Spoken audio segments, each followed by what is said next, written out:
ஓம்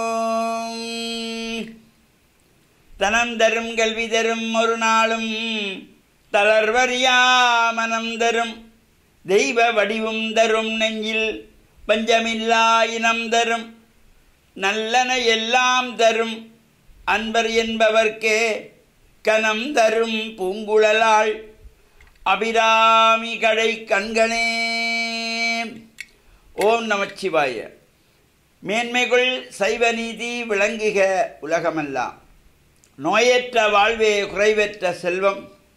அந்த நோய் நொடிகள் இல்லாத வாழ்வி இந்த உலக மக்கள் எல்லோரும் வாழ வேண்டுமென்று கலியுகத்தின் காந்தமலை ஜோதியாகிய சபரிமலை சுவாமி ஐயப்பனுடைய திருவடிகளை சிறந்தாழ்த்தி டான் தமிழொலி ஓம் தொலைக்காட்சி நேயர்கள் அனைவருக்கும் சர்வதேச இந்து மத குருபீடம் அகில இலங்கை சபரிமலை ஸ்ரீ சாஸ்தா பீடத்தின் சார்பில் இனிய வணக்கங்களும் நல்லாசிகளும். இன்றும் மங்களகரமான விஸ்வாவசு வருஷம் ஆவணி மாதம் 29ஆம் நாள் 14/9/2025 ஞாயிற்றுக்கிழமை.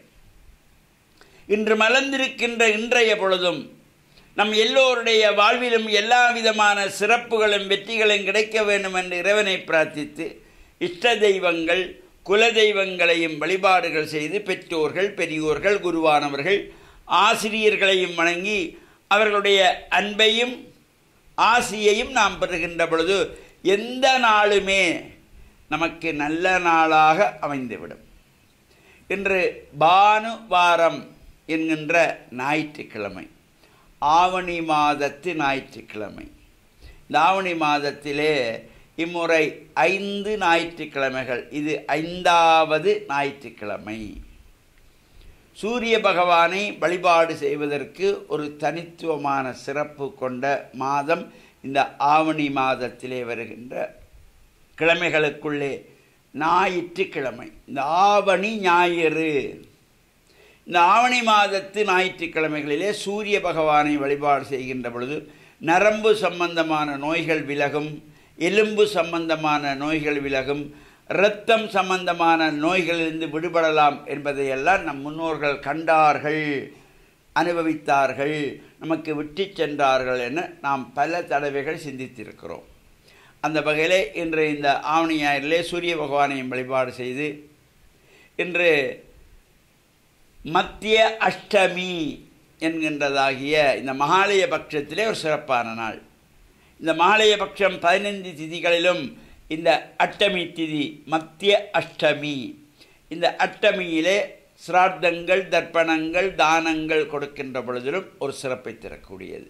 இப்போ பொதுவாக நமக்கு நம்முடைய தகப்பனாரோ தாயாரோ அல்லது மாமா மாமியுடையோ தாத்தா பாட்டியோ யாரோ குடும்பத்திலே மறைந்தவர்கள், அவர்களுடைய மறைந்த திதிகள் நமக்கு மறந்து விட்டது என்றால், ஞாபகம் இல்லை என்றால், இந்த மத்திய அஷ்டமியிலே அந்த சிரார்த்தங்களை அவர்களை வேண்டி தர்ப்பணம் செய்து கொள்ளுவதற்கு சிறந்த நாள்.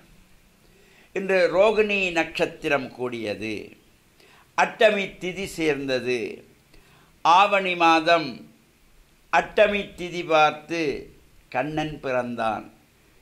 இந்த கிருஷ்ண அஷ்டமி, கோகில அஷ்டமி, கிருஷ்ண ஜெயந்தி என்று பல இடங்களிலும் சிறப்பாக கொண்டாடுவார்கள். அது பொதுவாக வடநாட்டிலே அதிகப்படியாக இந்த கிருஷ்ண ஜெயந்தி கோகிலாஷ்டமி என்று சிறப்பாக கொண்டாடுவார்கள். நேற்றைய தினம் அது கிருஷ்ண ஜெயந்தியாக சிறப்பாக கொண்டாடிப்பார்கள்.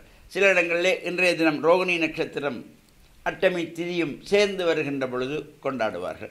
2 நாட்களுமே சுவாமியை வணங்குவதிலே எந்த தவறும் கிடையாது, கொண்டாடுகின்றவர்களும் உண்டு. அவ்வாறு இந்த கிருஷ்ணர் ஆலயங்களிலே விஷ்ணு ஆலயங்களிலே அதேபோல் இல்லங்களிலே அந்த குழந்தைகளை எல்லாம் கிருஷ்ணராக அலங்காரம் செய்து பாதங்கள் பதித்து வருவது போல, கிருஷ்ணன் வீட்டுக்குள்ளே நடந்து வருவது போல எல்லாம் இந்த குடும்பங்களிலும் செய்து கொள்வார்கள். இவ்வாறான சிறப்புகளோடு கூடிய கிருஷ்ண அஷ்டமி, கிருஷ்ண ஜெயந்தி என்று போற்றுகின்ற நேற்றைய தினம் பல இடங்களிலே இந்த உரியடி உற்சவங்கள், அவ்வாறு ஒவ்வொரு சிறப்புகள் ஒவ்வொரு தேச்சாச்சாரம் என்கின்ற வகையில் ஒவ்வொரு இடத்துக்கு ஒவ்வொரு முறைகள் என்று வைத்துக்கொள்வார்கள். அவ்வாறான சிறப்போடு கூடியதாக அமைந்திருப்பதும் இந்த ஆவணி மாதத்து ஞாயிற்றுக்கிழமையிலே சூரிய பகவானை வேண்டி பிரார்த்தனைகள் செய்து வழிபாடு செய்கின்ற பொழுது கண் சம்பந்தமான, நரம்பு சம்பந்தமான, எலும்பு சம்பந்தமான, இரத்தம் சம்பந்தமான நோய்களை விளக்கக்கூடிய சக்தி சூரிய கதிர்களுக்குண்டு என்பதனை நாம் மனதிலே கொள்ள வேண்டும். ஒவ்வொரு ஞாயிற்றுக்கிழமையும் சூரியனை வழிபாடு செய்யலாம். தினந்தோறும் மாதம் முழுக்க கூட சூரிய நமஸ்காரம் பண்ணால் கண்ணு க்ளீனாக இருக்கும், எந்த விதமான பாதிப்பும் இல்லாமல். வயசானாலும் கண் பார்வையிலே கஷ்டங்கள் இல்லாமல் இருக்கக்கூடிய அந்த நிலை நமக்கு வேணுமா இருந்தால் தினமும் சூரிய நமஸ்காரம் செய்து கொள்ளக்கூடியவர்கள் செய்து கொள்ளலாம். அவ்வாறான சிறப்போடு கூடியதாகவும் இந்த மத்திய அஷ்டமியிலே சிரார்த்தங்கள், மாலைய சிரார்த்தங்கள் செய்து கொள்வதும், சிரார்த்தங்கள் செய்யப்படுகின்ற பொழுது எல்லோரும் கவனத்தில் கொள்ள வேண்டும். பிதர்களுக்கு படைக்கின்ற உணவு பதார்த்தங்கள் வீட்டிலே சமைத்த உணவுகளாக இருக்க வேண்டும். பக்கத்து வீட்டிலே இருந்து அல்லது வெளி வீட்டிலே இருந்து, உறவுகளிடத்திலே இருந்து அல்லது கடைகளிலே இருந்து, உணவு ஹோட்டல்களிலிருந்து கொண்டு வந்த உணவுகளை பிதர்களுக்கு படைக்கக்கூடாது.